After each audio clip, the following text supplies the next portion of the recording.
el manejo. Y les voy a hablar de cisternostomía. Yo soy David Castillo, yo soy residente de segundo año de neurocirugía. ¿Listo? Bueno, entonces, ¿en qué consiste el neuromonitoreo? Es una función y un conjunto de personal y elementos que funcionan para monitorizar y prevenir los daños secundarios en el paciente con lesión cerebral aguda de cualquier índole. Además de esto, permite conocer en tiempo real los mecanismos fisiopatológicos de una lesión cerebral que se encuentra en curso. ¿Listo? Las indicaciones que se tienen que usar según la última guía, que es una guía de 2016 que fue publicada en Neurocritical Care, son estas que les muestro acá, que es detectar tempranamente el deterioro neurológico, individualizar las decisiones sobre cada paciente, guiar el manejo del paciente y las intervenciones y la agresividad de las intervenciones en los pacientes con sospecha de hipertensión endocraniana, de síndrome de hipertensión endocraniana, ¿listo? Monitorizar la respuesta fisiológica al tratamiento y evitar cualquier evento adverso, permitir a los clínicos entender mejor la fisiopatología de los desórdenes complejos que ocurren a nivel cerebral, ¿listo? Y diseñar e implementar protocolos de manejo, mejorar los resultados y la calidad de vida de los sobrevivientes de una lesión cerebral aguda, ¿listo? A través de esto, pues lo que se busca es esto principalmente, ¿listo? Bueno, entonces, ¿de qué les voy a hablar? Pues prácticamente de todos estos tópicos que tenemos acá, ¿listo? No les voy a hablar particularmente de las variables intrínsecas de los pacientes, de cualquier paciente más bien crítico, como temperatura, glucosa y demás, pero les voy a hablar más del neuromonitoreo más específicamente hablando, ¿listo? Entonces, principalmente de lo que más hablamos nosotros en neurocirugía es el monitoreo de PIC. El monitoreo de PIC es una de nuestros pues, principales formas de monitoreo invasivo o no invasivo que se pueden hacer en los pacientes neurocríticos. Este monitoreo de PIC está condicionado por la doctrina que todos conocemos, la doctrina de Monroe-Kelly, que es la doctrina en la que nosotros sabemos que existen tres compartimientos cerebrales y que el aumento de alguno de estos compartimientos cerebrales va a ejercer un efecto de presión en la cavidad craneana y me va a aumentar la presión intracraneana. Sabiendo que la presión de perfusión cerebral es la presión arterial media menos la presión intracraneal, podemos pues decir que un compromiso de alguno de estos compartimientos puede comprometer severamente la presión de perfusión cerebral. ¿Listo? Entonces lo que les estoy tratando de mostrar aquí es la curva de presión-volumen y cómo esta tiene unos mecanismos que son estoicos al principio, pero que se van agotando conforme va avanzando el tiempo y conforme van avanzando las lesiones cerebrales y no se instaura un tratamiento adecuado.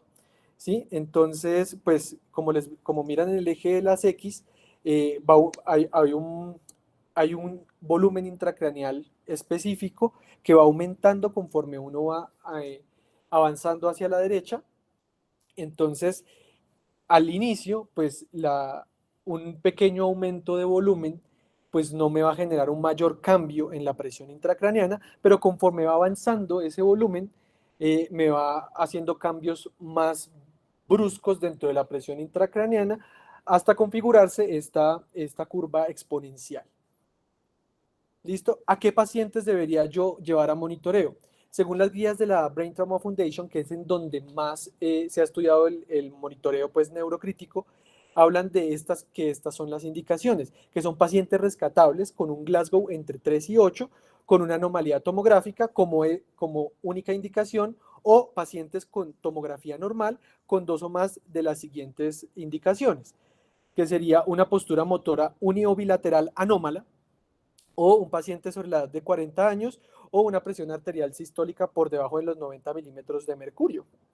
Listo, pero entonces resulta que en el JNS publicaron en 2019 unas reglas clínicas para predecir la hipertensión endocraniana en los pacientes con trauma craneoencefálico severo. Pues de acá cabe acotar, y me parece bien importante precisar esto en la charla, y es que esta población sale de estudios latinoamericanos. ¿Listo? Si ustedes pueden ver acá al final de la charla, denme un momento, les pongo el puntero. Acá tenemos un hospital que es el Erasmo M2 de Cúcuta, que aporta también datos para esta investigación. En esta investigación lo que se toman son 43 neurocirujanos con experiencia en trauma craneoencefálico severo, ¿sí? Y los pacientes, se toman pacientes de mayores de 13 años con, con una escala de coma de Glasgow menor de 8, y entonces se toman las mismas acotaciones que se toman para estos dos estudios, que es el BESTRIP y el COBRIT, que se hace una exclusión a los pacientes que no son salvables o pacientes con pupilas fijas con trauma craneoencefálico penetrante, y se definió una hipertensión endocraniana con más de 22 milímetros de mercurio. Entonces, ¿qué arrojó? Estos pacientes solo fueron monitorizados con examen físico y fueron monitorizados con tomografía, únicamente fueron monitorizados con estas dos variables. Y se encontró con estas dos variables, y pues también estaban con monitor de presión intracraneana, ¿no? Entonces se encontró que habían variables en común en este estudio para los pacientes que presentaban hipertensión endocraniana marcada pues por el catéter de ventriculostomía. Y entonces encontraron esto, y de hecho ellos emiten una recomendación en este artículo donde ellos se basan en estas condiciones que les estoy mostrando acá para definir si el paciente requiere o no monitoreo invasivo de la presión intracraneal. ¿Cuáles son? Entonces, si el paciente cumplía un criterio mayor o más de dos criterios menores. ¿Listo? Los criterios mayores, entonces las cisternas de la base comprimidas o una lesión Marshall de 3. ¿Listo? O un cambio de la línea media de más de 5 milímetros o una masa no evacuada, llámese hematoma epidural, hematoma subdural. ¿Listo? Los criterios menores serían el paciente que llega con un Glasgow motor, o sea, solo en la parte de la respuesta motora, menor de 4, una asimetría pupilar, una reactividad pupilar anormal o unas lesiones ya del Marshall del tipo 1 o 2. Recordemos que el resto de las lesiones del Marshall ya hablan de manejo quirúrgico que ya se ha instaurado. ¿Listo? Entonces, ¿qué encontraron? Encontraron que había una sensibilidad bastante alta entre los pacientes que presentaban este tipo de reglas positivas, este tipo de criterios positivos, con una sensibilidad de hasta el 93% cuando se definía la hipertensión endocraniana por encima de más de 22 milímetros de mercurio, pero que la sensibilidad incluso aumentaba a expensas de la especificidad cuando definíamos la hipertensión endocraniana por encima de los 25 milímetros de mercurio. Tanto así que pues acá uno puede darse cuenta que la sensibilidad estaba, pues aumentaba mucho la sensibilidad cuando yo definía que estas variables me definían una hipertensión endocraniana por encima de los 25 milímetros de mercurio. ¿Listo? Otra de las controversias, este estudio es bastante controversial, y este estudio se conoce pues en la escena académica, es el estudio BEST-TRIP. El estudio BEST-TRIP lo que trataba era de tratar de comparar los pacientes que eran llevados a monitoría invasiva con catéter intraventricular y tratar de monitorizar a los pacientes solo con variables de examen físico y tomografías seriadas, ¿sí? Conforme iba la evolución del paciente. Entonces encontraron, el estudio fue un estudio multicéntrico de grupo paralelo que fue hecho en Latinoamérica, en varios centros de Bolivia y Ecuador. Al final se tomaron 324 pacientes y el resultado primario se medía con el tiempo de supervivencia, la discapacidad en el Glasgow Outcome y el estado de conciencia del paciente al final. ¿Listo? Lo que encontraron era que no habían variables estadísticamente significativas en los pacientes que se sometían a monitoreo de presión intracraneana invasiva, comparado con los pacientes que se sometían a la examinación clínica exhaustiva, ¿sí? Entonces, este estudio ha sido bastante controversial porque, pues, de hecho, dentro de la escena neurocrítica y neuroquirúrgica, pues, se establece que, de hecho, en algunos pues, cuando se establecieron las cortes, se establecía que en algunos pacientes, de hecho, casi en la mayoría de los pacientes que se sometieron a la examinación clínica, las decisiones que se tomaron para el tratamiento de la presión intracraneana fueron mucho más agresivas, y que esto también puede ser un sesgo para los resultados del estudio, por lo cual pues muchas de las personas pues critican este estudio porque pues realmente basado solo en las variables clínicas e imagenológicas, pues establecieron unas medidas más agresivas que pueden alterar el resultado como tal del estudio.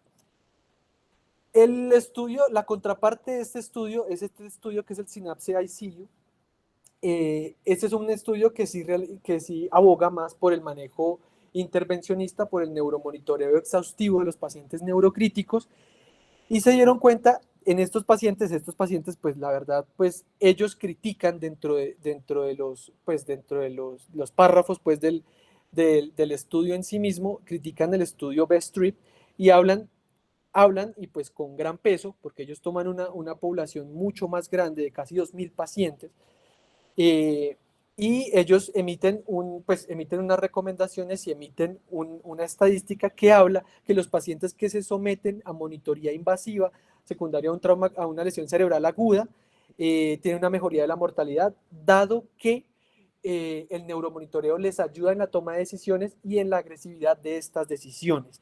¿Listo?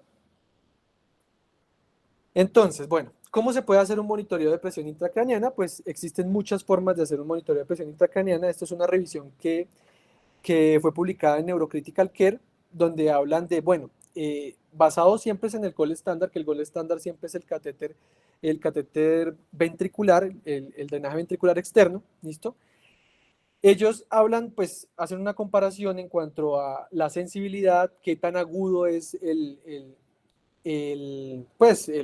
monitoreo con otras variables que son menos invasivas o con variables que no son invasivas, pues, y pues ellos emiten pues también como este cuadro comparativo que me pareció bien interesante. Entonces, respecto al drenaje ventricular externo, pues uno puede tener bastantes métodos de monitoreo invasivo, de monitoreo no invasivo, que le puedan indicar que el paciente requiera de manejo invasivo, ¿listo? Porque como ya vamos a hablar, el síndrome de hipertensión endocraniana tiene pues unos tipos de pasos para el manejo del paciente con hipertensión endocraniana. ¿Listo? Entonces acá lo que les quiero mostrar pues son las curvas de presión-volumen, que fueron de lo que ya les hablé. Acá lo que quería ilustrarles citando este artículo era pues los volúmenes intracraneales y cómo está su distribución, y cómo está su distribución también en el paciente anciano, y el por qué estos pacientes son un poco más resilientes al síndrome de hipertensión intracraneana.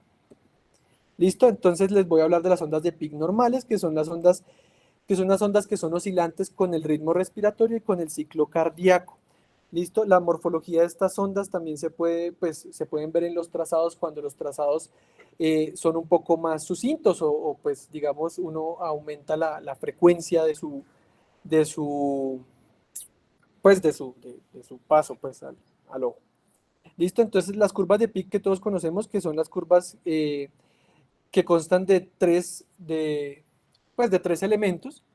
Uno que es una onda de transducción, que es la onda P1, una onda de transducción que es el ciclo cardíaco reflejado en la circulación cerebral. La otra es la onda P2 y P3, que son las ondas dicróticas, ¿listo? Que la P2 nos va a hablar de la compliance, del compartimiento intracraneal, y la onda P3 me va a hablar del flujo de salida de esos volúmenes intracraneales, ¿listo? Entonces acá uno pues puede ver las curvas de presión normal con una P1 que siempre debe ser mayor que el resto, ¿listo? Porque cuando ya estoy hablando de que una P2 está comprometida, ya puedo yo hablar que mi paciente se está corriendo más hacia la derecha en las curvas de presión-volumen. ¿Por qué? Porque está teniendo ya un agotamiento de la compliance intracraneal. Como les estoy mostrando acá, pues un paciente con una compliance críticamente baja, pues es un paciente que incluso se le pueden mezclar la onda P1 y P2.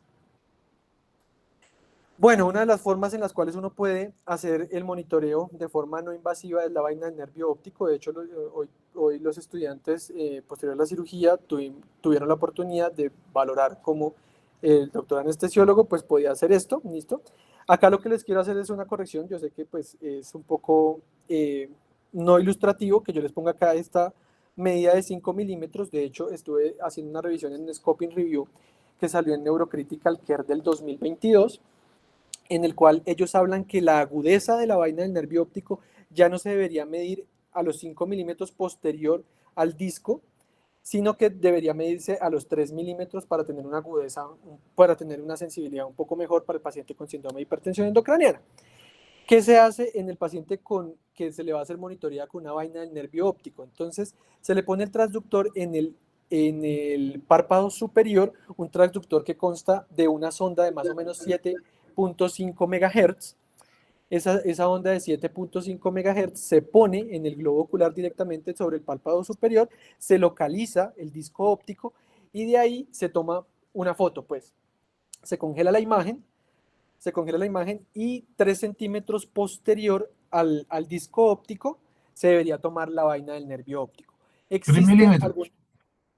3 milímetros posterior, sí señor.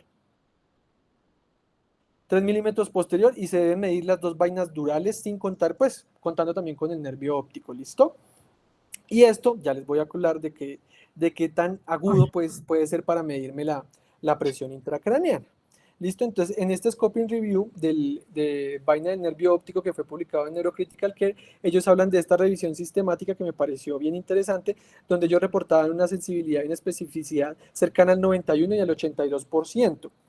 ¿Sí? Solo con una medición como el convencional, como yo les hablé. De hecho, en este compilado de artículos sacaron más o menos 16 artículos, de los cuales la mayoría tenían un consenso de que debía hacerse 3 milímetros posterior al disco óptico, ¿listo?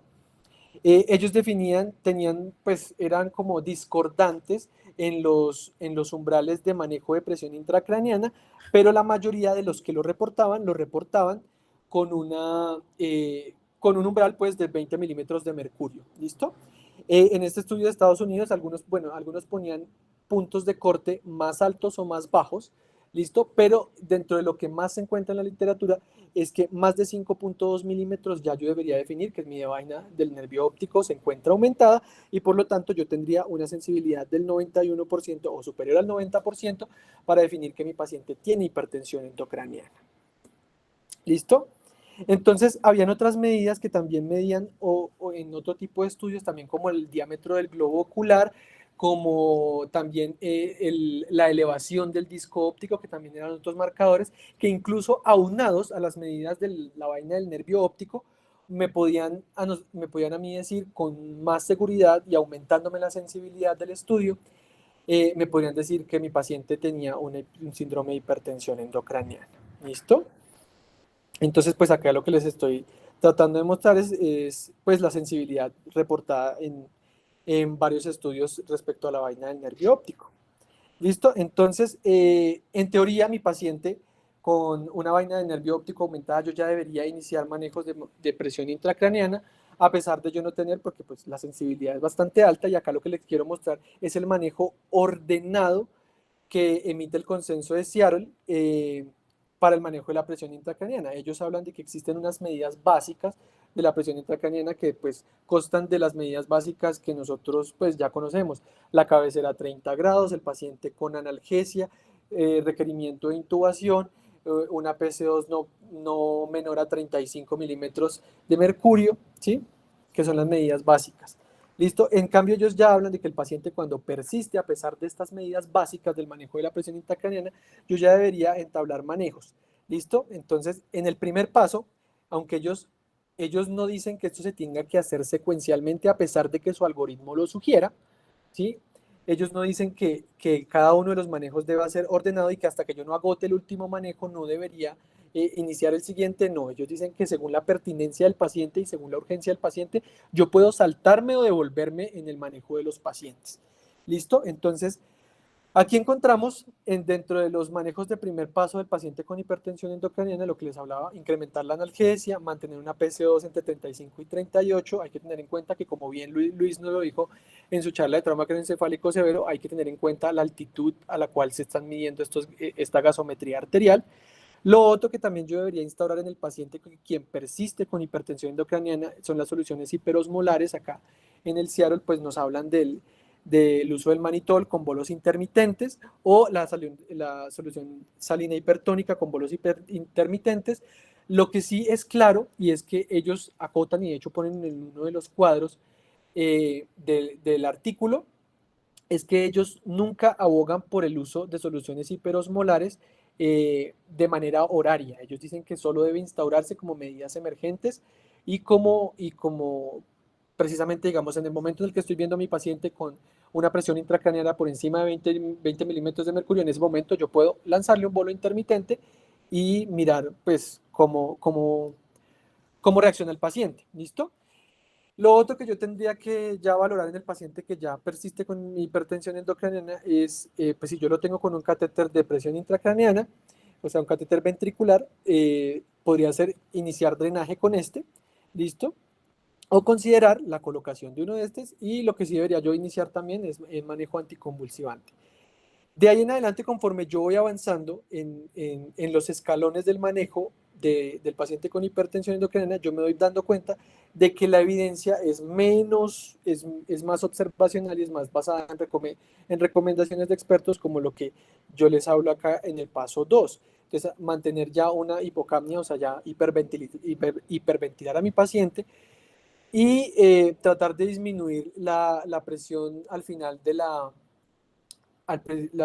presión al final de la expiración en el ventilador también es otra causa, porque recordar que la hipertensión torácica, o más bien aumentar el volumen torácico, también es una forma indirecta de aumentar la presión intracraneana.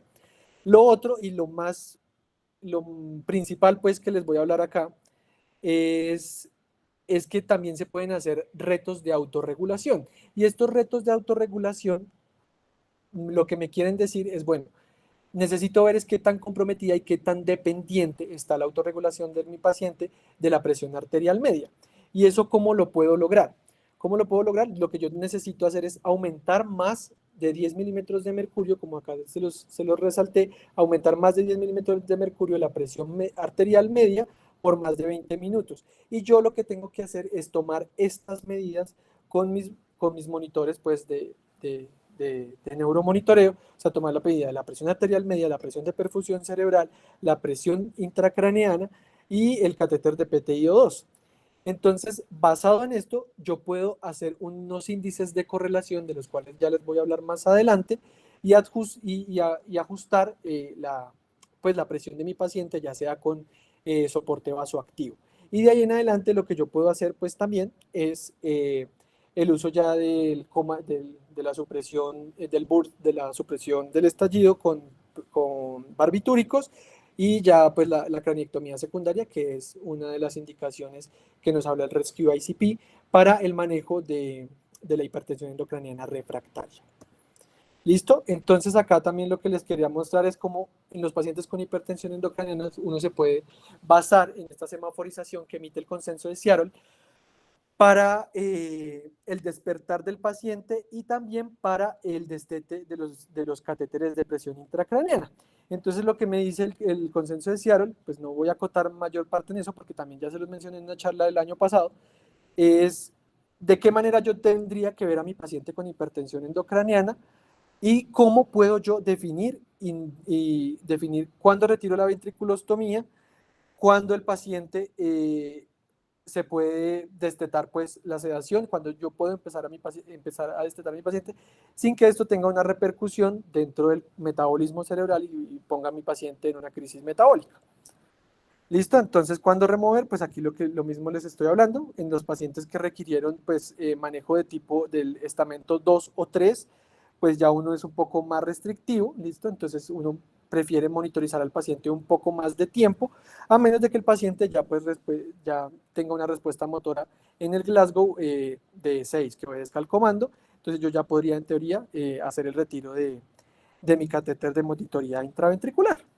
¿Listo? Entonces, lo que les estaba hablando de autorregulación cerebral, que es lo que me propone en el estamento 2 del consenso de Seattle. Entonces, la autorregulación cerebral, lo que les quiero mostrar acá, es cómo ocurre fisiológicamente y cómo una lesión cerebral aguda me puede alterar estos mecanismos de autorregulación cerebral y dejar mi presión de perfusión cerebral dependiente de la presión arterial media. Como vemos acá, entonces un paciente usualmente se encuentra entre estas dos líneas, en el cual el paciente puede perfundir, el paciente se vasodilata cuando hay una vasoconstricción periférica, el cerebro no se vasoconstriñe, pues, y tiene un mecanismo como antagónico respecto a la circulación periférica. Entonces, aquí lo que ocurre, pues, es que el cerebro como tal se garantiza su propia circulación cerebral y su propia presión de perfusión cerebral y su propio flujo sanguíneo cerebral. ¿Sí? Entonces, los pacientes que se encuentran marcadamente hipotensos, pues empiezan a ponerse dependientes, como ustedes ven acá, se vuelven dependientes de la presión arterial media, mientras que los pacientes con autorregulación cerebral conservada no, no necesariamente siguen esta misma curva.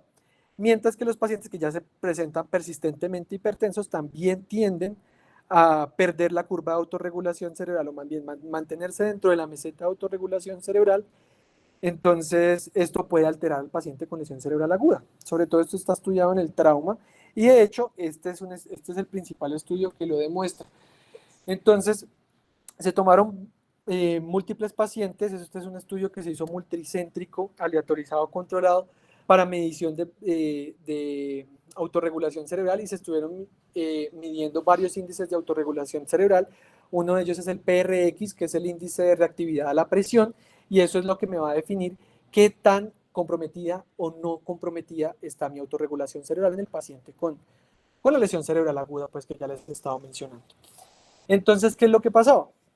Estos pacientes se dieron cuenta que conforme se proponían metas de presión arterial que me mantenían una presión de perfusión cerebral óptima en el paciente, midiendo yo las variables de autorregulación cerebral mediante un coeficiente de correlación de Pearson que siempre yo encontraba en paciente con lesión cerebral aguda que era positivo, lo cual no es lo fisiológico. Lo fisiológico es que el coeficiente de correlación de Pearson en los pacientes con autorregulación cerebral conservada es que sea negativo.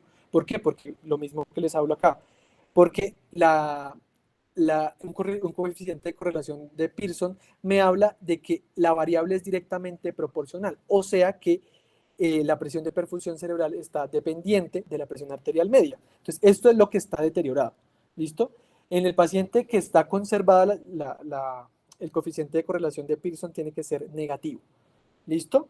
Entonces se dieron cuenta que los pacientes que se le mantenía presión de perfusión cerebral como una toma de decisiones basados en autorregulación cerebral, se dieron cuenta de que estos pacientes disminuían la mortalidad a 6 meses con un Glasgow outcome óptimo estadísticamente significativo.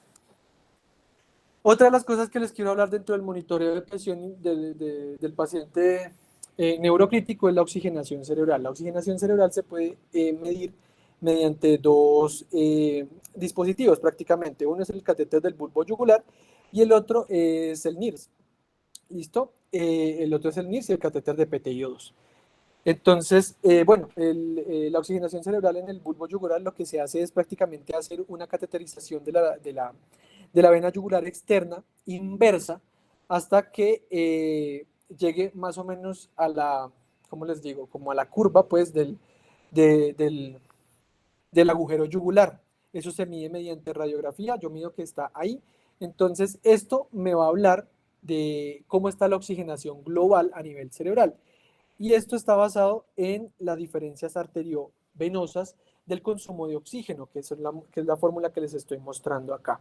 Entonces, lo que hace es que me va a decir cómo está la tasa de extracción de oxígeno a nivel cerebral.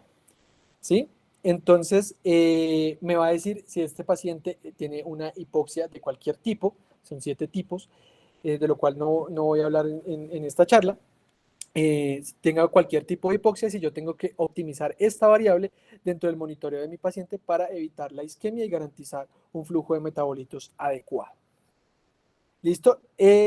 Lo que dicen las publicaciones, de hecho en la guía del Neurocritical Care hablan de que la meta de saturación del bulbo yugular debe ser del 55 al 75%.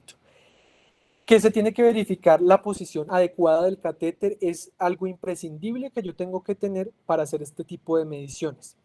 ¿Por qué? Porque si yo meto el catéter y no estoy en el lugar adecuado donde drena principalmente la vena yugular, se me puede mezclar con sangre ya de cabeza y cuello y ya no me daría una medida confiable de la oxigenación global cerebral. ¿Qué tipo de limitaciones tiene este tipo de monitoreo? Y es que el monitoreo se hace de todo el tejido cerebral, mientras que pues sabemos que no existen solo lesiones cerebrales difusas, sino también existen lesiones cerebrales focales. Entonces, pues yo no podría medir las variables de los pacientes que tengan una zona de penumbra, en el caso de una contusión, un ACV isquémico, demás. ¿Listo? Entonces no me sirve para medir esas zonas tan puntuales de la circulación cerebral. La otra que les voy a hablar acá es, bueno, entonces cómo funciona el monitoreo de la saturación venosa yugular. Pues esto lo que tiene bueno, se puede poner el catéter y hacer la medición cada 6 horas, dicen las guías, o se puede hacer una medición continua con este tipo de monitor, que para eso sí se necesita un equipo y un equipo de monitoría continua. Lo que dicen los estudios es que son estadísticamente prácticamente iguales, que yo puedo hacer mi medición del bulbo yugular, de la saturación venosa del bulbo yugular cada 6 horas o hacerla continua, y mi toma de decisiones en cuanto a mi paciente, la verdad, no va a tener ningún desenlace benéfico o adverso para el paciente. ¿Listo? Bueno, lo otro que les quiero mostrar es este, que es el catéter de PTIO2, que es un catéter que se pone intraparenquimatoso. Lo importante de este catéter es que este catéter consta de un ánodo y un cátodo, y este ánodo y un cátodo me va a detectar la cantidad de sangre, de hemoglobina oxigenada que se está oxidando en el catéter, y eso me va a emitir a un transductor una corriente eléctrica que me va a decir la cantidad de oxígeno que está circundando ese tejido cerebral. Este es el tipo de ventajas que no tiene la saturación del bulbo yugular, porque este catéter lo puedo poner yo en las inmediaciones de nuestra área, pues, de contusión, de lesión, de hemorragia, como tal. ¿Listo? Entonces, esto lo puedo hacer. Y lo otro también que puedo hacer es el NIRS, que es un método no invasivo en el cual lo que se mira es cómo va la circulación cerebral en el cuero cabelludo del paciente, y eso me va a dar unas variables de oxígeno basado como en bueno, en cómo se refleja esta, esta hemoglobina, pues, que está circulando, pues, en el cuero cabelludo de mi paciente. Este es un método que no es invasivo, que se puede hacer una transiluminación, y lo que me va a medir es, esta es la palabra que estaba buscando, la reflectancia que tiene el paciente, y esto también me va a hablar de la oxigenación cerebral, y también se puede medir en lesiones focales. ¿Listo? Bueno, y entonces, en cuanto a por qué me sirve a mí medir la saturación, medir la oxigenación tisular del cerebro. Entonces, este es el estudio que, pues, tiene más peso dentro del ámbito académico, que es el estudio BOS2. En el estudio BOS2, ellos emiten unos fenotipos de pacientes, que es el paciente que está hipertenso, hablando de hipertensión intracraneana, y el paciente que está hipoxémico. Entonces ellos emiten estos 4 fenotipos. Entonces, el fenotipo tipo A, que es el paciente que no está ni hipertenso ni hipoxémico; el fenotipo tipo B, que es el paciente que está hipertenso pero no está hipoxémico; el fenotipo tipo C, que es el paciente que está hipoxémico pero no está hipertenso; y el peor de todos es el fenotipo tipo D, que es el fenotipo en el cual el paciente está tanto hipertenso como hipoxémico. Y entonces ellos se dieron cuenta que esta monitoría de la presión tisular de oxígeno, en la toma de decisiones, tanto en la toma de decisiones como el monitoreo por sí mismo, me ayudaba para establecer medidas terapéuticas, y esto se reflejó en menor mortalidad para el paciente. ¿Listo?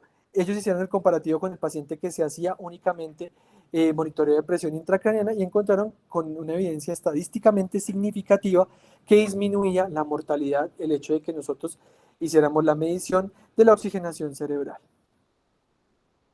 ¿Listo? Entonces, ¿qué pasa ahora? Yo ya les mostré qué pasa en los pacientes que se encuentran con hipertensión endocrinal refractaria. Entonces, ¿qué puedo hacer? Entonces, basado en el estudio del BOS2, el Consenso de Seattle emite otras recomendaciones para el paciente que tenga catéter de PTIO2, para asegurar también pues, las adecuadas metas de reanimación cerebral de este paciente, ¿sí? Lo que les muestro acá, pues, son las medidas básicas del manejo de paciente con sospecha de hipertensión endocraniana, y que se deben entablar en todo paciente con lesión cerebral aguda, aunque el Consenso de Seattle es únicamente una recomendación del trauma por sí mismo. ¿Listo? Entonces, del tipo A y el tipo B, del tipo A, perdón, lo único que se tiene que entablar son estas medidas básicas. ¿Listo? Esto es lo que yo debería hacer en mi paciente con un fenotipo tipo A. O sea, ¿qué quiere decir? El paciente que no está ni hipertenso ni hipóxico. ¿Listo? El paciente con el fenotipo tipo B, o sea, con hipertensión intracraniana elevada, pero con oxigenación normal, prácticamente lo que ellos emiten es la recomendación básica de los mismos del consenso de Seattle únicamente para el monitoreo de presión intracraneal. Entonces, no voy a ahondar en eso. En el paciente con lesión ya tipo C, que es el paciente que está hipóxico, pero está normotenso, entonces ellos hablan ya de, bueno, yo debo mantener una presión de perfusión cerebral entre 60 y 70, incrementar la presión de perfusión cerebral para mantener un mínimo de 70 milímetros de mercurio, así esto requiera el uso de vasopresores, ¿listo? Ellos ya hablan de entablar medidas de hiperoxemia en estas recomendaciones, ¿listo? Lo otro es tratar de disminuir la presión intracraneal a pesar de que esté alta. Recordemos que en el consenso de Seattle ellos hablaban de una presión intracraneal elevada por encima de 22 milímetros de mercurio. ¿Listo? Considerar drenaje en el caso de los pacientes con catéter de presión intracraneana. Lo mismo en el segundo paso, ellos también dicen, bueno, hay que hacer un reto de autorregulación cerebral para mirar que esta no sea la variable que me esté alterando al paciente y yo necesite soporte vasoactivo para mantener una presión, unas metas de presión de perfusión cerebral. Y en el escalón C, pues ellos ya hablan, como les decía, de empezar medidas de hiperoxemia, tanto así como subir la presión arterial de oxígeno por encima de 150 milímetros de mercurio y mantener para mantener una PTIO2 por debajo de, cuando una PTIO2 se mantiene por debajo de 20 milímetros de mercurio. ¿Listo? En el paciente tipo D, que es el peor paciente de todos, entonces lo que se toman es ya otras medidas, entonces lo que se hace es una mezcla, se aúnan pues las recomendaciones para el paciente en los eslabones 1, 2 y 3 para el manejo de la presión intracraniana, como el manejo del paciente con hipoxia cerebral. ¿Listo? Entonces pues no me voy a detener mucho acá. Bueno, una de las cosas que también vi pues es el electroencefalograma. El electroencefalograma, de hecho, en la última revisión que hizo el Neurocritical Care de manejo de monitoreo con electroencefalografía, pues ellos no son muy claros. Ellos dicen, pues el paciente que está convulsionando, el paciente que llega con estatus convulsivo refractario o con un paciente que no tiene una recuperación posterior a unos eventos ictales, es la recomendación que ellos emiten para el manejo para la monitoría con electroencefalograma. ¿Listo? Otra de las cosas de las que les voy a hablar es la microdiálisis, que esto sí me pareció bien interesante, y es cómo se monitoriza el metabolismo cerebral y cómo uno puede hablar del microambiente que está sufriendo, el microambiente en el cual rodea la neurona que está lesionada o que está en riesgo de ser lesionada. ¿Listo? Entonces, estos son aparaticos que son pues, de muy alta tecnología. De hecho, en el país no contamos con ningún laboratorio de microdiálisis hasta donde sí. Tengo entendido que en Latinoamérica existe un laboratorio de microdiálisis solo en Chile, que es en el único lugar en Latinoamérica donde se hace monitoría con microdiálisis, pero en los países con economías abollantes, pues estos pacientes, pues ya ellos están implementando la microdiálisis, porque esto hasta ahora había sido como un tipo de monitoreo un poco más embrionario, ¿sí? Entonces, ¿en qué consiste la microdiálisis? ¿Cómo yo voy a monitorizar el metabolismo del cerebro? Entonces, esto se basa prácticamente en el metabolismo cerebral de la glucosa y en el metabolismo de los ácidos tricarboxílicos. Entonces, el paciente que se pone hipóxico, pues, ¿qué va a pasar? Va a empezar en una anaerobiosis cerebral. Entonces, toda esa cadena que me daba a mí 38 ATPs, que era la glicólisis y el ciclo de los ácidos tricarboxílicos, se ve reducido a la formación de 19 menos, o sea, 19 veces menos, porque empieza el paciente con una hipoxia cerebral a hacer glicólisis anaeróbica, que me va a generar únicamente 2 ATPs. ¿Listo? Entonces, basados en esto, se basan para emitir estos aparatos para poder hacer la medición de los metabolitos a nivel cerebral. Los metabolitos principales que mide la microdiálisis son la glucosa, el lactato y estos dos índices, que es el índice lactato-piruvato y el índice lactato-glucosa. Entonces, obviamente sabemos entonces que un paciente con lesión cerebral aguda, de hecho acá ellos lo esquematizan con la isquemia, esto es un artículo que fue publicado en las clínicas de Norteamérica, clínicas neuroquirúrgicas de Norteamérica, en los que ellos hablan de cómo una lesión cerebral aguda que somete a mi cerebro a una isquemia pues me pone en un estado al cerebro de anaerobiosis, y como esto me va a disminuir tanto la glucosa, tanto, y me va a aumentar el lactato, porque son reactantes pues, que se liberan en lesiones hipóxicas, me va a disminuir el piruvato, que es el principal, pues, la principal molécula que ingresa al ciclo de los ácidos tricarboxílicos, y como esto me va a aumentar estos dos índices de los principales substratos de la anaerobiosis, que es el lactato piruvato y el lactato glucosa. Entonces, ¿cómo se mide esto? Entonces, los valores normales, entonces, la glucosa, pues el paciente tiene que tener una glucosa pues, en unos niveles normales, entonces acá los miden en milimoles, entonces el paciente que tiene lesión hipóxica isquémica va a tener una glucosa disminuida, ¿listo? El paciente con una lesión hipóxica también va a tener un lactato elevado porque son los referentes y son los metabolitos principales pues de una lesión hipóxica, ¿listo? Pero los valores normales son estos que les estoy mostrando acá. El piruvato siempre va a estar disminuido, recordemos que este es el principal sustrato de los ácidos del ciclo de los ácidos tricarboxílicos. Lo mismo, entonces acá entonces los índices que más me van a aumentar el lactato por la isquemia, entonces va a ser el lactato piruvato ratio. Y lo otro que también encontré es el glicerol. El glicerol también nos va a hablar de una lesión destructiva de membranas y de que ya está ocurriendo lisis a nivel de las células, a nivel cerebral. Y otro de los más importantes, porque recordemos que la lesión cerebral es una lesión es excitotoxicidad, lo que me lleva a la lesión cerebral, es el glutamato, y este es uno de los principales metabolitos que se encuentran en los pacientes con lesión cerebral aguda. ¿Listo? Entonces, ¿cómo sabemos que a estos pacientes les sirve esto? Entonces, se hizo un comparativo de los pacientes que se monitorizaban con microdiálisis y cómo esto tenía algún tipo de impacto en otras variables que ya se habían visto que funcionaban, que mejoraban los desenlaces de los pacientes neurocríticos, ¿sí? Entonces, se encontró que los pacientes con un compromiso de la autorregulación, como acá les miro, como acá se los esquematizo, pues, estas áreas sombreadas, entonces el paciente con compromiso de la autorregulación, como les dije, como recordarán, es un paciente que tiene un índice de reactividad a la presión más positivo. De hecho, como les hablaba, el paciente tiene que estar entre más negativo es mejor y es más fisiológico. ¿Listo? Entonces, en los pacientes con lesión cerebral aguda, uno encuentra, entonces, en principio, un lactato piruvato ratio elevado, una glucosa disminuida y un compromiso global de la autorregulación cerebral.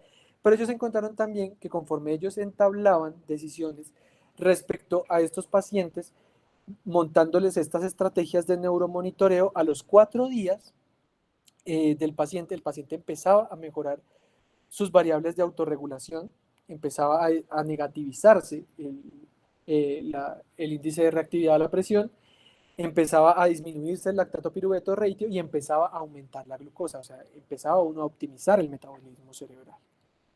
¿Listo? Otra de las cosas que uno puede usar también para el manejo y el monitoreo de los pacientes es la pupilometría. La pupilometría está basada pues, en el examen físico que uno le hace al paciente, en el reflejo pupilar y en pues, toda la vía visual que llegan al núcleo olivar pretectal y que de ahí llegan al núcleo de Edinger-Westphal, que me va a generar la constricción pupilar. Pero ¿qué nos dimos cuenta? Pues que eso era bastante subjetivo. Interobservador, pues yo puedo decir, pues el paciente tiene pupilas de 2 milímetros, puede medir pupilas de 3 milímetros en otro paciente. Entonces era una variable bastante subjetiva hasta que se inventaron el aparatico que nos sirve a nosotros para medir realmente cómo se debe medir la respuesta de la pupilometría y cómo esto nos sirve a nosotros para anticiparnos en los pacientes que están sufriendo un cambio metabólico abrupto a nivel cerebral. ¿Listo? Entonces, ¿qué es lo que me mide la pupilometría? Estas 4 variables que les puse yo acá: la latencia de la constricción pupilar, la velocidad de la constricción pupilar, el porcentaje de constricción y la velocidad también de la dilatación pupilar. ¿Listo? Entonces, ¿cuáles son las estrategias más sensibles para yo pensar que el paciente tenga hipertensión endocrinal mediante pupilometría? Es que una baja velocidad de constricción pupilar me puede hablar hasta con una sensibilidad hasta un 75 o 95% de que mi paciente está cursando con una hipertensión intracraneana. Lo mismo, una latencia alta, o sea, una respuesta alta, me habla de una especificidad de un 81-85% para el paciente con hipertensión endocrinal, y es para esto para lo que principalmente me sirve la pupilometría. Bueno, entonces ya les hablé del síndrome de hipertensión endocrinal, ya les hablé de las distintas formas que existen de tratamiento médico para el manejo del paciente con síndrome de hipertensión endocrinal. Les voy a hablar de la cisternostomía, que es algo que me pareció bastante interesante, que la verdad hasta que hice esta charla, pues no conocía del procedimiento. Entonces, que es un coadyuvante para el manejo de los pacientes con hipertensión intracraniana refractaria.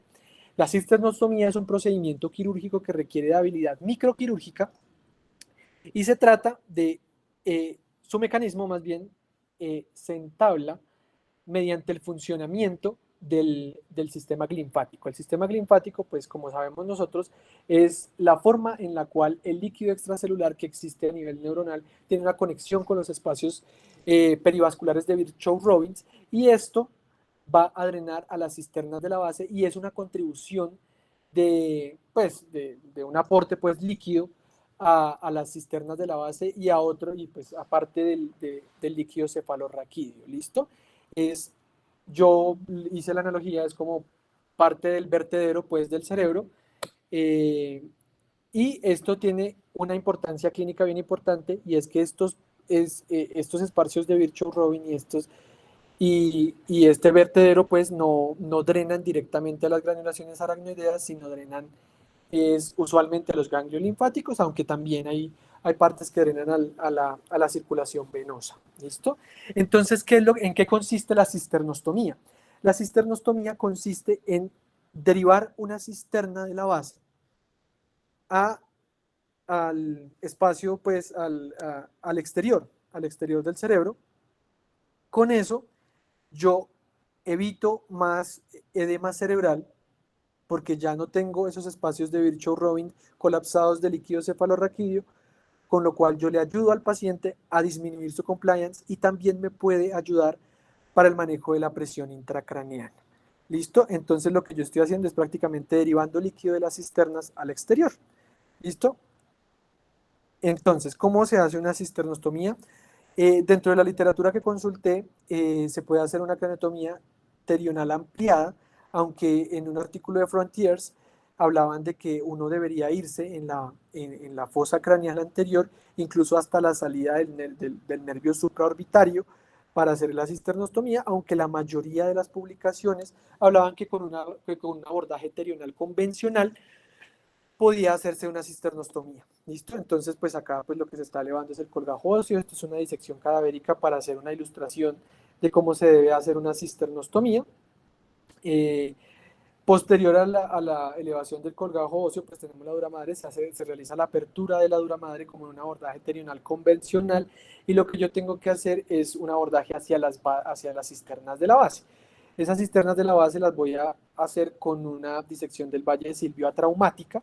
Listo, lo que yo tengo que hacer y lo que están esquematizando acá con fluoresceína es, pues primero la porción opérculo insular de la fisura de Silvio, y lo otro pues es cómo se accede a las cisternas de la base mediante la disección atraumática. ¿Listo? ¿Cómo se accede a las cisternas de la base? Acá. De hecho, el objetivo de la cisternostomía es la colocación de un catéter en la cisterna prepontina. ¿Listo? Entonces lo que yo tengo que hacer, pues bueno, listo, ya tengo mi colgajo de dura madre elevado, ya tengo acá mi fisura silviana expuesta. Entonces lo que se tiene que hacer es una disección atraumática del valle, que se inicia por la pars triangularis, que es el sitio donde el espacio subaracnoideo es más amplio a lo largo de toda la fisura silviana. ¿Listo? Este punto también es conocido como el punto silviano anterior. ¿Listo? Entonces, en el vértice de la pars triangularis es donde yo debería iniciar mi disección atraumática del valle, hasta la posición del limen insular. ¿Listo? Que es donde se divide la porción del valle silviano, que es la porción esfenoidal, y la porción opérculo insular, que es la porción más lateral del valle silviano. Ahí accedo yo a las cisternas de la base. Otra de nuestras metas para alcanzar en el paciente que se le va a realizar cisternostomía es el triángulo óptico carotidio. Este triángulo consta de la porción proximal de la arteria cerebral anterior, o sea, de su segmento A1, la porción supraclinoidea de la carótida interna y los nervios ópticos. ¿Listo? Entonces, esta es otra de las metas pues, que yo tengo que tener para el paciente que le voy a realizar cisternostomía, y ahí yo debo acceder a todas las cisternas de la base y disecar todas las membranas aracnoideas que yo encuentre en mi camino hasta la cisterna prepontina, y ahí hacer la colocación de mi catéter. ¿Listo? Entonces, lo que pues, les esquematizo acá es la anatomía que uno debe encontrar en las cisternas de la base, que no pues, voy a ahondar mayor parte en eso, porque pues, los objetivos anatómicos pues, son los mismos. ¿Listo? Entonces, lo que yo tengo que tener en cuenta es que yo en la cisterna interpeduncular lo que voy a encontrar es el tope de la basilar, y ahí esa es mi marca para decir, bueno, ya me encuentro en la cisterna interpeducular, entonces ya lo que yo debo hacer es iniciar con la perforación de la membrana de la porción mesencefálica de la membrana del Lilliquist, y acceder a la cisterna prepontina y hacer la colocación del catéter. Lo mismo está la esquematización de la anatomía para la realización de la cisternostomía. ¿Listo? Entonces, pues acá no voy a ahondar en mayor parte, pues acá lo que encontramos es la arteria carótida interna, la porción proximal de la arteria cerebral anterior en su segmento precomunicante, ¿listo? Además de los segmentos proximales de la arteria cerebral media, la arteria comunicante posterior y el tercer par. Entonces son 7 objetivos que yo debo traspasar para la realización de una cisternostomía. Entonces primero, como les hablaba, cuando hace la apertura dural, entonces llegar a la pars triangularis. El segundo objetivo es yo hablar de la rodilla de la cerebral media, el genio de la cerebral media, que usualmente se encuentra proximal al limen insular. ¿Listo? Después ahí encontrar la bifurcación de la arteria carótida interna. Después hacer la localización del triángulo óptico carotidio.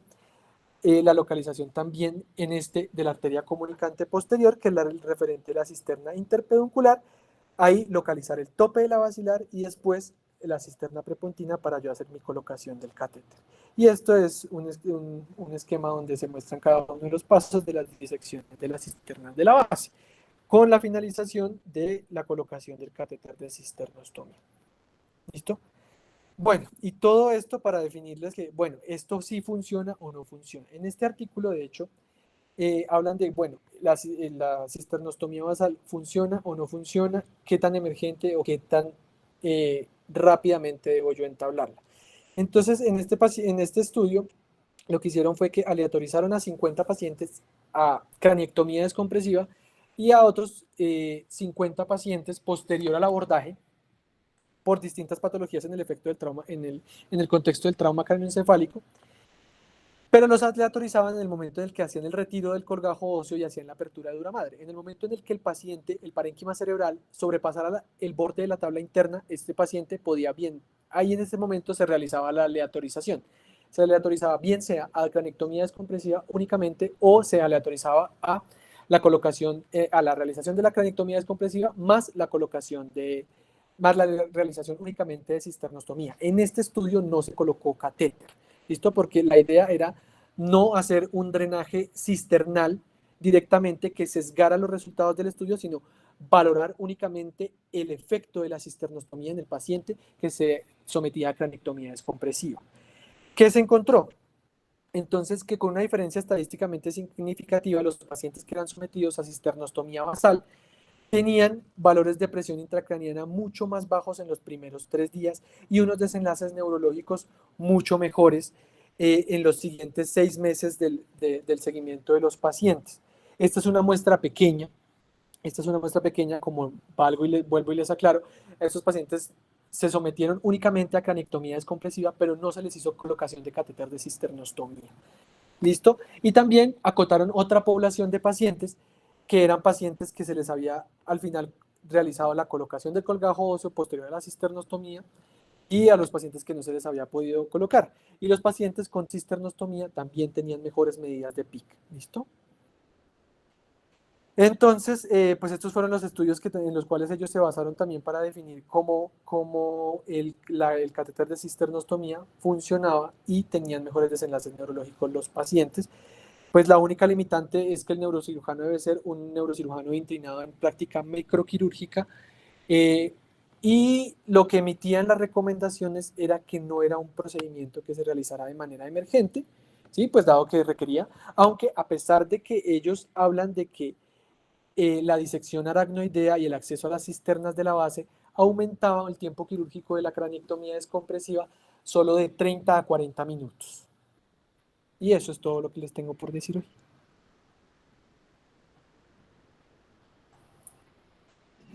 Muy bien, David. Bueno, habló como de 7, 8 temas, pero todos referentes Sí, profe, la verdad es que la a charla estaba un poquito extensa. la monitoría de la presión intracraniana que, como usted mismo lo mencionó, pues se trata es como de detectar tempranamente los daños antes de que ocurran. Y se trata de mejorar el manejo. O sea, siempre lo hemos dicho, ¿no? O sea, usted no puede manejar la presión arterial sin un tensiómetro. Entonces es como cómo se maneja la hipertensión intracraneana en un paciente, cómo se maneja la hipertensión intracraneana en un paciente si no le estamos tomando la presión arterial, es difícil. Mm, entonces aquí tenemos ese dilema, o sea, hasta qué punto hay que medir la presión intracraneana y también miremos el riesgo de medir la presión intracraneana. En nuestros hospitales los pacientes, pues a veces decimos, le echamos la culpa de las infecciones, que muy altas las infecciones.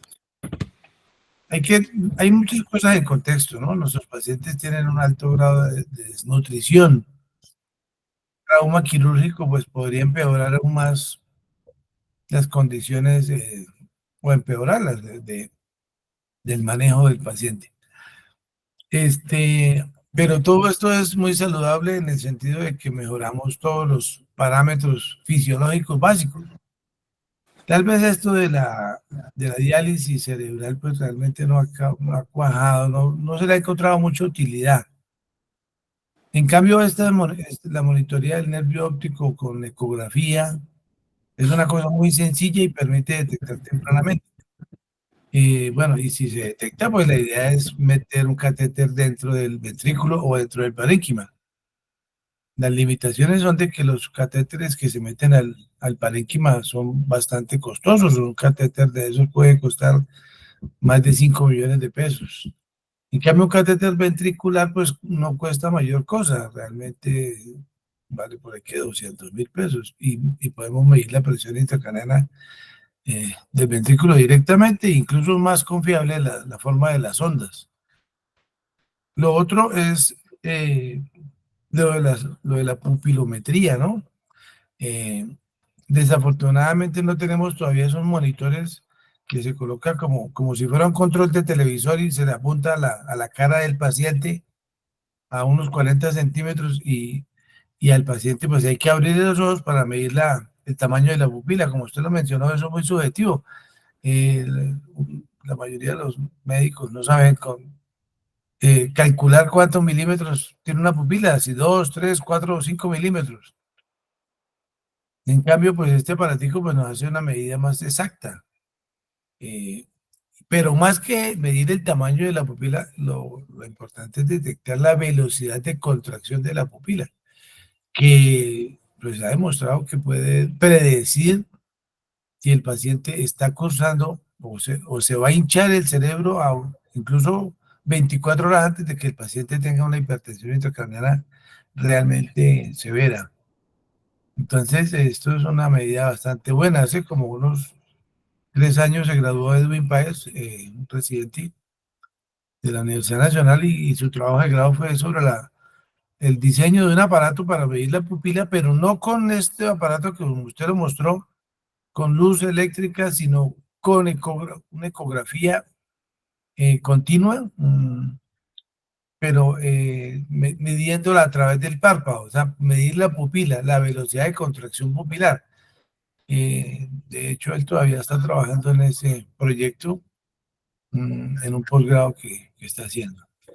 Y lo otro que usted mencionó de la cisternostomía, eso hace como unos 5 años viene cogiendo fuerza, aunque como todos son modas y salió disparado hace como 5 años, pero después yo he ido a los congresos y se menciona muy poco, realmente como si no hubiera suficiente acogida Si uno se pone a analizar la fisiopatología, pues realmente, si fuera que las cisternas estuvieran tapadas, pues valdría la pena, ¿no?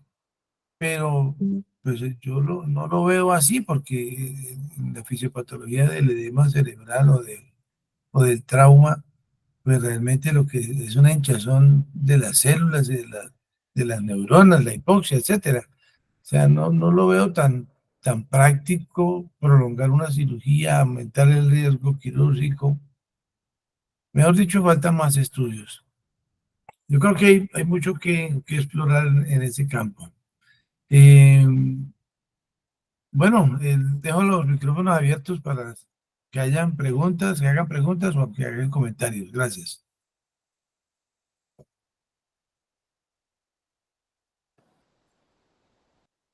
A ver, Luis Alejandro, cuénteme. Tengo una duda, digamos, ahí estaba hablando sobre la derivación ventricular externa y unas características de cuando retirar las 48 horas, 72 horas o más de 72 horas.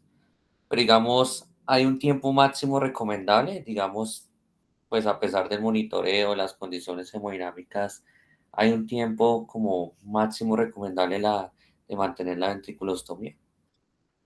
No, Luis. De hecho, la última guía del Neurocritical Care que habla de ventriculostomías y de drenaje ventricular externo, ellos hablan de que no existe como tal un tiempo límite, no existe como tal un tiempo límite, lo importante es que el paciente se te mantenga a ti, al menos según las variables de hipertensión intracraniana, en normotenso, según en donde tú lo ubiques dentro de la semaforización, ¿sí?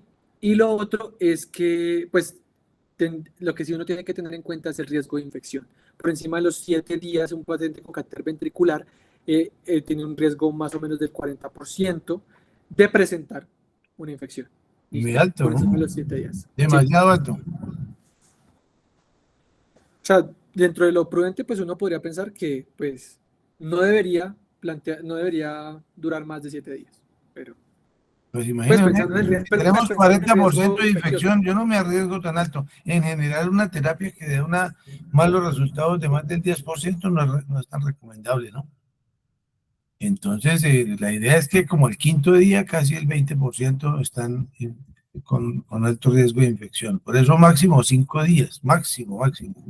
Bueno, igual lo otro, profe, es que esos estudios de infecciones también están sesgados un poco porque, pues igual después del día 5 se considera que el catéter ya se encuentra colonizado. Entonces, pues, colonización no es igual a infección. Entonces, Ujú.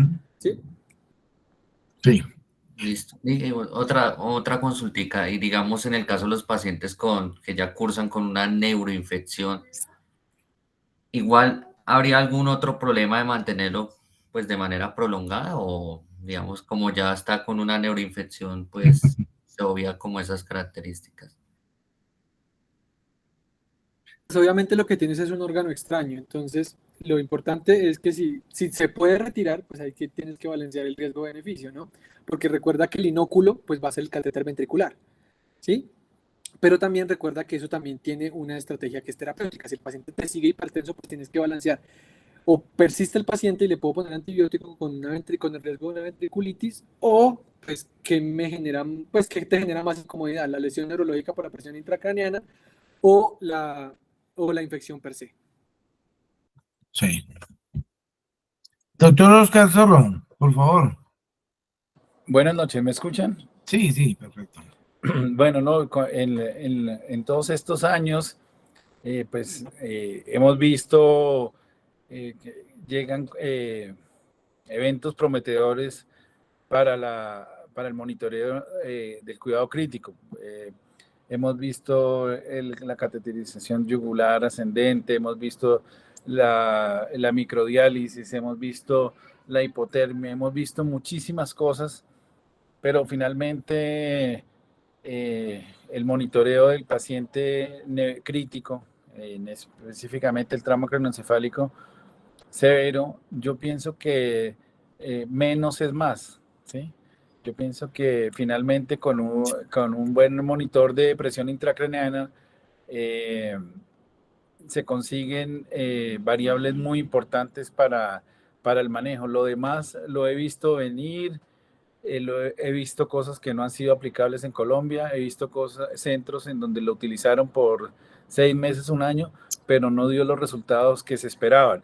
Lo de la cisternotomía, lo he visto en charlas, lo he visto, como dice el doctor Arias, aparecer y desaparecer. Yo pienso que el, el monitoreo han sido más las cosas fugaces, pero realmente lo que se ha quedado y ha perdurado en el tiempo ha sido el monitoreo de la presión intracerebral. En cuanto a las diferentes manejos de la hipertensión y todo, lo hemos visto todo. Cuando yo era interno, se hiperventilaban los pacientes por 72 horas y finalmente era más la morbimortalidad que se generaba en el tratamiento que prácticamente que el trauma en sí. Ha habido cosas prometedoras, medicamentos, trials, metaanálisis, muchas cosas, por ejemplo, de hipotermia, y finalmente todo queda reducido a cosas sencillas, a tener normotenso el paciente, normovolémico. Entonces, en el monitoreo hemos visto muchas cosas con el doctor Jaime y con los otros profesores de la charla, pero muchas han pasado con el tiempo. Y una ventaja que tenemos en Colombia es esperar cómo le va a los demás centros, cómo le va a la demás gente. No, o sea, no, hacer buena medicina no quiere decir que uno sea, que vaya en la cresta de la ola, ¿sí?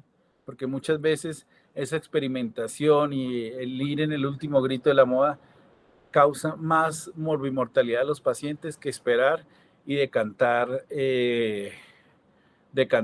con el tiempo todos estos avances. Todo lo hemos visto, lo hemos leído, ha ido gente, neurointensivistas que se han formado en Estados Unidos, han vuelto, han hecho y todo, pero yo veo que menos es más. Ese es mi comentario. Gracias. Andrés de Lima.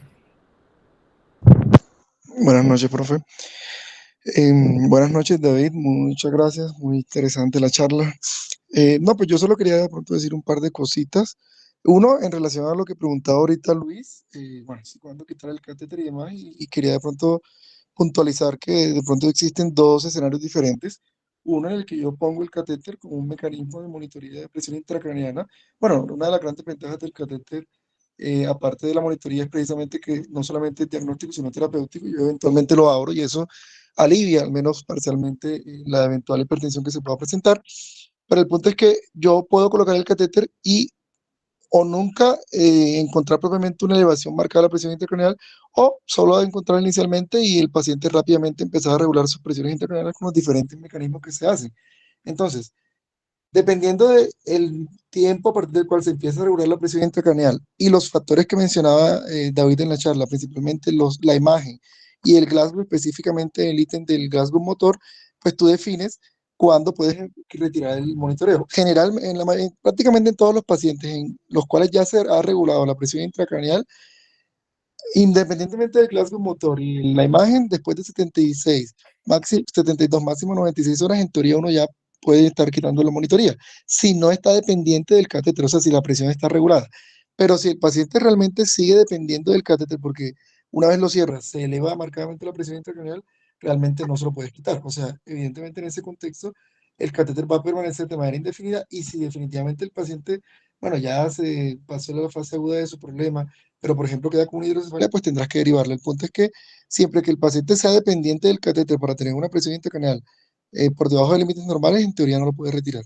Y si se prolonga en el tiempo, pues ya habrá que pensar en un proceso, en un mecanismo de derivación definitiva. Solo en el contexto en el que ya se reguló la presión intracraneal, dependerá entonces de los ítems como el caso motor, la imagen y demás. Si lo dejan 24, 48, 72 horas, generalmente pues la mayoría de recomendaciones hablan que después de 72 horas, si la pique está regulada, independientemente del contexto y el trauma y demás, pues ya se debería estar retirando por el riesgo de infección. Y lo otro que quería comentar, que pues es un dato que, bueno, ahora que estaba mencionando el tema, como que me acordé, me pareció interesante. De pronto no sé si David leyó algo, quería preguntarte, David. Por ejemplo, a mí me parece muy interesante porque es barato, porque se ha demostrado que la curva de aprendizaje no es larga, porque se hace a la cabecera del paciente y porque no es invasivo, es la medición de la vaina del nervio óptico. En efecto, es un muy buen mecanismo para pues, determinar o predecir o establecer que con probabilidad el paciente está cursando con hipertensión intracraneal. Pero pues si bien la sensibilidad y especificidad es buena, rondean el 90% ambas, pues eso quiere decir que no es del 100%.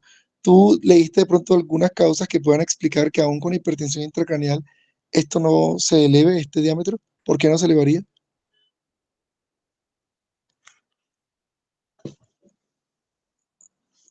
La verdad, no sé. Ah, bueno.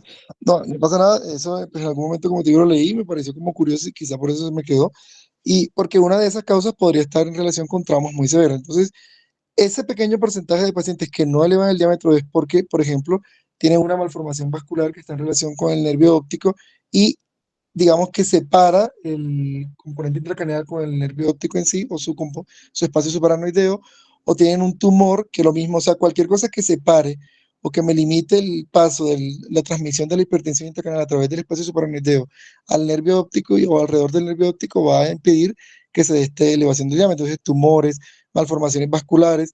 Y una que me parece muy interesante y es que cuando hay zonas traumáticas muy cercanas a la continuidad del nervio óptico en la base del cráneo, y la base pues, cerebral, que generen edema cerebral masivo. Este edema podría aislar precisamente el espacio suprarrenal intracraneal del que rodea el nervio óptico y esto puede darte un falso negativo. Entonces, un edema muy, muy marcado que se traduce en una hipertensión intracraneal muy, muy elevada, paradójicamente en algunos pacientes puede darte un falso negativo al medir la vaina del nervio óptico. De manera que, aunque es una herramienta muy buena, que me gusta muchísimo, vale recalcar que su negatividad, evidentemente, no te excluye el síndrome de hipertensión intracraneal y pues por eso es algo complementario, pero finalmente no es definitivo. Bueno, ya, solo quería decir ese par de cosas. Muchas gracias, David. Muy, muy buena tu charla. Una última cosa, ¿puedo comentar? Siga, profesor, siga. Con relación a la pregunta de Lucho, más o menos, el doctor Ale me puede corregir, más o menos las craniotomías descompresivas en el país cogieron auge por ahí como en el 2000, 2001, 2002, más o menos, si no me falla la memoria. Lo que yo veo hoy en día es que antes, durante la residencia y lo que yo vivía interno y hospitalario de neurocirugía, lo que pregunta Lucho, ahí sí se deja el monitoreo por más tiempo. Ahí se dejaban 7, 10 días. Pero hoy en día, con el recurso del, de la crenotomía descompresiva, de tratamientos quirúrgicos más agresivos, estoy de acuerdo que realmente uno ve la tendencia 3, 4 días y es suficiente para evitar la infección. Y lo segundo, pues si usted tiene un paciente con infección, lo monitoriza y tiene una infección, una meningitis, mi opinión es retirar el catéter infectado y si lo requiere, poner un catéter nuevo, no prolongar la infección con un catéter infectado. Ese era mi comentario. Gracias. Sí, se coloniza. ¿Puedo también adicionar algo? Siga. Solo en relación con lo que acaba de decir el doctor Zorro, completamente de acuerdo. Definitivamente una infección en el contexto de un dispositivo de drenaje o de monitoreo indica el retiro del mismo. Si está dependiente, por lo que decía, si depende de él, pues toca evidentemente cambiarlo por uno nuevo, toca empezar a hacer cultivos y de hecho hay que esperar un lapso de tiempo dependiendo del germen que se aísle. Por ejemplo, los gérmenes insidiosos como Staphylococcus epidermidis o como las negativos requieren menor tiempo, creo que son 3 a 4 días. Algunos hablan de 7 días con 2 cultivos negativos para considerar, por ejemplo, hacer una derivación definitiva. Y otros, cuando son gérmenes mucho más agresivos, hasta 10 días de diferencia, si se requiere derivar de forma definitiva para poder hacerla. Pero sí, siempre que haya una infección comprobada, o sea, una ventriculitis, una meningitis, se debe retirar el catéter porque sirve como un foco de colonización, impide la curación del proceso infeccioso. Bueno, yo solo quería terminar de decir que hace como, cuando yo hice residencia, recuerdo mucho que una moda era colocar el tornillo de Richmond. Y todavía figuran en los libros, era, en vez de usar el catéter de ventriculostomía, se hacía una trepanación y se colocaba como un tornillo, que una atornillaba. Lo que pasa es que, pues, como todos los insumos, sale costoso. Y era un tornillo epidural, pero también tenía la opción de uno abrir la dura madre y entonces quedaban haciendo un censo subdural, ¿no? Una monitoría de la presión subdural, pero no es tan exacta como una monitoría de presión ventricular. Entonces eso se abandonó porque realmente se tapaba los coagulitos, etcétera. Entonces no era exacto. Y hoy prácticamente ya desapareció como todas las modas. Entonces desapareció por la prueba del tiempo, como decía el doctor Zorro.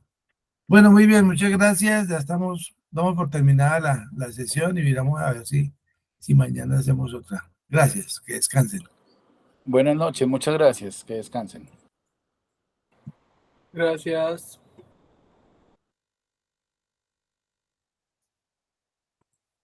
Castillo, muchas gracias.